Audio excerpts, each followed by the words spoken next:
एक लंबे समय पहले एक गांव में नीतीश और कीर्तना नामक पति पत्नी रहते थे। वो उस गांव में नया आने के कारण उन्हें पता नहीं चल रहा था कि कौन सा काम करे। हमें इस गांव आकर बहुत दिन हो गए, लेकिन हमने अब तक कोई व्यापार नहीं शुरू किया। मैंने सोचा कि इस गांव में जो व्यापार पहले से नहीं है वो ही शुरू करेंगे, लेकिन इस गांव में तो सारे तरह के व्यापार पहले से ही हैं। इसीलिए मैं भी सोच में पड़ गया। ऐसे कह रहा था जब कीर्तना घर पे उसके बनाए हुए तंदूरी चिकन लाके पति को परोसती है। आहा, ये तंदूरी चिकन बहुत ही स्वादिष्ट है। मेरे बचपन में जब दादी ने बनाया था तब खाया था मैंने बस। अब इतने साल बाद वापस तुम्हारे हाथों का खाया हूँ। बीच में इतना स्वादिष्ट चिकन मैंने कभी नहीं खाया। हमारे ही घर में खा रहा हूँ। आज तक तुमने कभी तंदूरी चिकन क्यों नहीं बनाया? मैंने भी बचपन में दादी को बनाते हुए देख के सीखा है। आज दिन पूरा खाली रहने के कारण मैंने सोचा कि एक बार बनाने की कोशिश करूं, और मैंने बनाया। पहली बार होने पर भी बहुत स्वादिष्ट बनाया तुमने। इस गांव में तंदूरी चिकन का दुकान तो नहीं है ना? क्यों ना हम वो शुरू करें? तुम बनाओ और मैं बेचूंगा। हाँ जी। अगले ही दिन पति पत्नी दोनों तंदूरी चिकन बनाने के लिए जरूरी सामग्री तैयार रखते हैं और एक नया व्यापार शुरू करते हैं।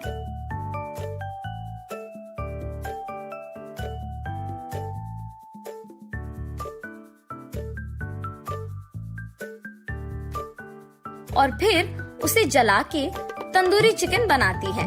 तंदूरी चिकन, गरम गरम तंदूरी चिकन, आइए आइए। रास्ते में जाते हुए लोग तंदूरी चिकन की सुगंध को आकर्षित होकर उस दुकान को जाते हैं। नीतीश तब सबको गर्मा गर्म ताजा तंदूरी चिकन परोसता है।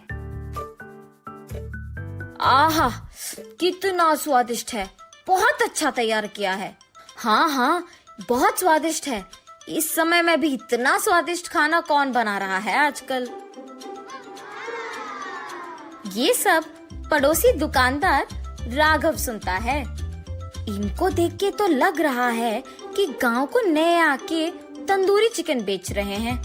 नया दुकान होने के बावजूद बहुत लोग आके खा के इनका अभिनंदन भी कर रहे हैं। लगता है कि इनका व्यापार जरूर आगे बढ़ेगा।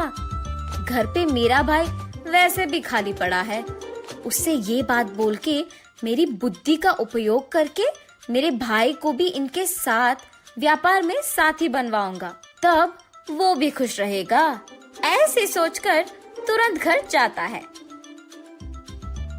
भाई भाई। जी भैया, आ रहा हूँ।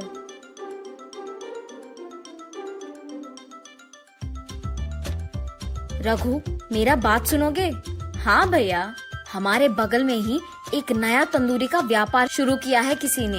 उन्हें देख के लग तो रहा है कि आगे बढ़ेंगे। मैं तुम्हें उनके व्यापार में साथी बनाऊंगा। अगर वो लोग मुझे साथी नहीं बनाएंगे तो मैं हूँ ना, तुम कुछ मत सोचो। ऐसे कह के अपने भाई को उनके पास लेके जाता है। आप क्या इस गांव में नए आए हो जी? जी हाँ, क्यों पूछ रहे हो? कुछ नहीं जी, मेरे भाई ने आपके आने से पहले ही सोचा था कि वो एक तंदूरी व्यापार शुरू करेगा। इतने में आप लोग आके शुरू कर दिए। अरे रे, तो फिर अब आप इस गांव में नए आए हो ना? मेरा भाई तो बरसों से रह रहा है। इस गांव में क्या कहाँ मिलता है सब मेरे भाई को पता है। इसीलिए आप तीनों मिलके व्यापार करो। आए हुए लाभ को समान हिस्से में बांटो। तब मेरे भाई को भी मुकाबला के लिए एक और दुकान लगाने की कोई जरूरत नहीं पड़ेगी। हम इस गांव में नए आए हैं। अगर इस आदमी के भाई ने हमारे ही सामने मुकाबला करने के लिए नया दुकान लगाया तो सारे लोग उसके जान पहचान होने के कारण उसी के दुकान चले जाएंगे। पर अगर मैं उस आदमी को मेरे ही व्यापार में साथी बनाऊंगा तो कोई परेशानी नहीं होगी और व्यापार में भी लाभ आएगा। हाँ हाँ, आपने सही कहा। हम तीनों मिलकर यह व्यापार करेंगे। रघु, अब उनके साथ अच्छे से व्यापार करना, ठीक है? ऐसे कह के वहाँ से चले जाता है। तब से कीर्तना तंदूरी चिकन बनाती थी, रघु आए हुए ग्राहक को वो पहुंचाता था और नीतीश उन सब से पैसे लेता था। ऐसे उनका व्यापार थोड़े ही दिनों में लाभ आके बढ़ जाता है और उस गांव में कीर्तना के हाथों का तंदूरी चिकन बहुत प्रसिद्ध होता है। हमेशा की तरह नीतीश पैसे बांट रहा था और रघु को उसके पैसे मिले थे। अगर मैं ये व्यापार अकेले करता हूँ तो मुझे और पैसे मिलते। मुझे वैसे भी पता है कि वो तंदूरी चिकन कैसे बनाती है, तो मैं भी उसे अब बना सकता हूँ। मुझे इस गांव के सारे लोग पता है, तो पक्का सभी मेरे ही दुकान को आएंगे। रघु, पैसों को जेब के अंदर डाले बिना क्या सोच रहे हो तुम? कुछ नहीं, कल से मैं तुम लोगों के साथ व्यापार करने नहीं आऊंगा। मैं खुद से व्यापार शुरू करूंगा। हम तीनों अच्छे से ही तो व्यापार कर रहे हैं। क्या हुआ तुम्हें? अचानक क्यों खुद से व्यापार शुरू करना चाहते हो? मुझे तुम लोगों को कुछ बताने की जरूरत नहीं है। मुझे जो पसंद मैं वही करूंगा। ये कह के वहाँ से चले जाता है। जिस बात का मुझे डर था अब वही हुआ। इसी डर के कारण तो मैंने इस आदमी को अपने व्यापार में साथी बनाया था। वैसे ये अकेले कैसे सारे काम कर पाएगा? हाँ, देखेंगे क्या होगा। तुरंत ही रघु उनके दुकान के सामने उसके नए तंदूरी व्यापार को शुरू करता है। सहायता के लिए और लोगों को काम पे लगाऊंगा तो उन्हें पैसे देने पड़ जाएंगे। सारा काम अगर मैं ही करूंगा तो सारा लाभ भी मेरा ही होगा। ऐसे तंदूरी भी वही बनाता था, लोगों को वो ही पहुंचाता था और पैसे भी वही लेता था। लेकिन कीर्तना जितना स्वादिष्ट तंदूरी नहीं बना पाया और इसी कारण जो भी ग्राहक उसके दुकान आते थे वो वापस नहीं आते थे। ऐसे व्यापार शुरू करने की थोड़े ही दिनों में नुकसान हो जाना रघु को बहुत दुखी कर देता है।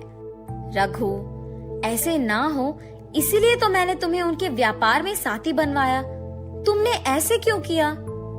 भैया, मैंने सोचा कि अकेले व्यापार करने से ज्यादा पैसे मिलेंगे, इसीलिए मैंने ऐसे किया। पर अब तो मेरा नुकसान ही हो गया।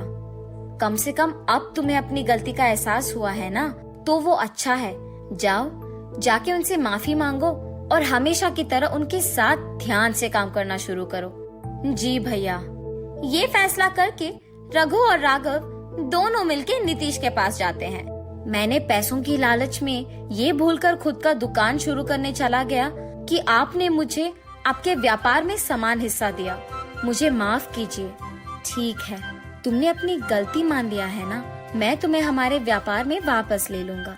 आइंदा कभी ये वहम में नहीं रहना कि सारे काम तुम खुद कर सकोगे। जी हाँ, आप सच में बहुत अच्छे लोग हैं। मेरे भाई की गलतियों को आपने माफ किया और वापस व्यापार में साथी बनाया।